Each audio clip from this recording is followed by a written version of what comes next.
Hello everyone! Tara samahan niyo akong gumawa ng banana cake or banana bread. So ayan guys, nakapagbalat na ako ng overripe na bananas. Ayan.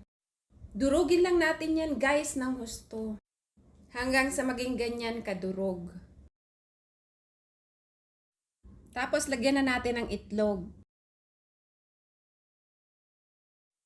Tapos maglagay tayo ng 1/4 cup ng butter.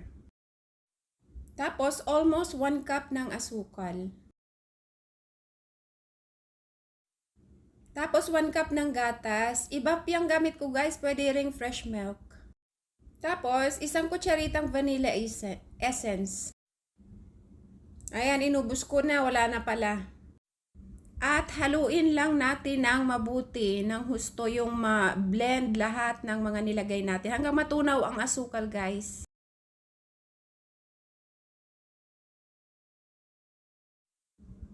At mag-add ako ng 1/3 cup ng canola oil.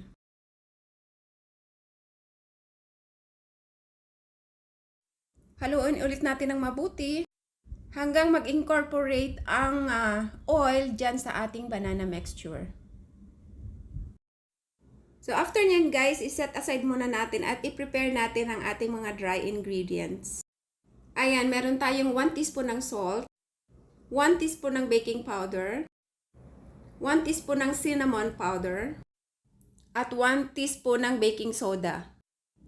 At dyan sa ating strainer guys, maglagay tayo ng 2 cups of all-purpose flour. At ibuhos na natin ang lahat ng mga dry ingredients.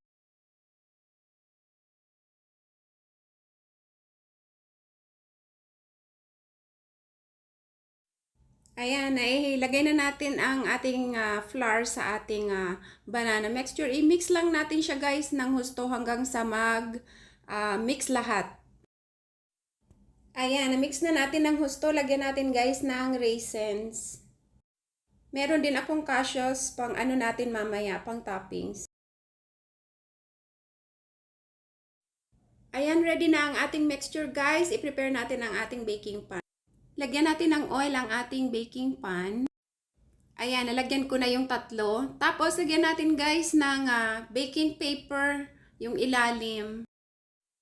Ayan, nalagyan na natin lahat at ibuhos na natin ang ating mixture.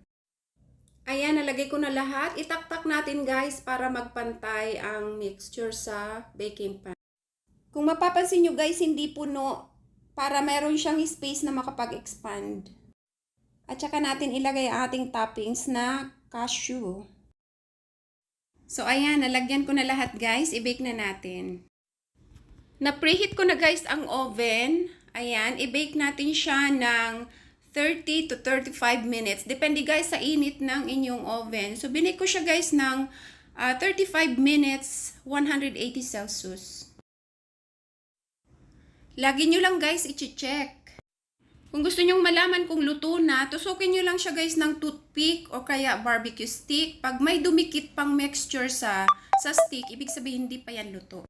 Ganyan guys na hindi pa luto, tapos yung ibabaw niya is golden brown na. Ang ginawa ko, yung mga nasa loob, kasi mas mainit yung bandang loob, inilabas ko. Ayan, tapos hininaan ko guys ang init, ginawa ko na lang siyang 150 Celsius. After 35 minutes, ayan, chinek ko na nga siya ulit guys. Yan, wala nang dumikit at luto na siya. Tanggalin na natin. Ayan, napakaganda ng pagka-bake guys, diba? Tamang-tama lang ang kulay niya. Subukan na natin. I-slice natin guys kung luto na sa loob. Ang kagandahan ng meron siyang parchment paper guys dahil madali siyang tanggalin sa baking pan. Ganyan. Ayan, i-slice na natin. Perfect na perfect ang pagkakabake guys. Lutong-luto na siya sa loob. Tingnan nyo naman. Napakaganda. At napaka-soft. Yan, tingnan nyo. Mainit pa. Masarap yan guys sa kape.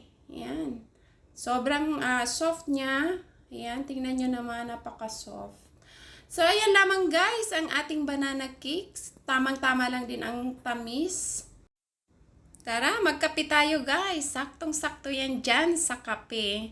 I hope you like it guys. See you again next time. Bye!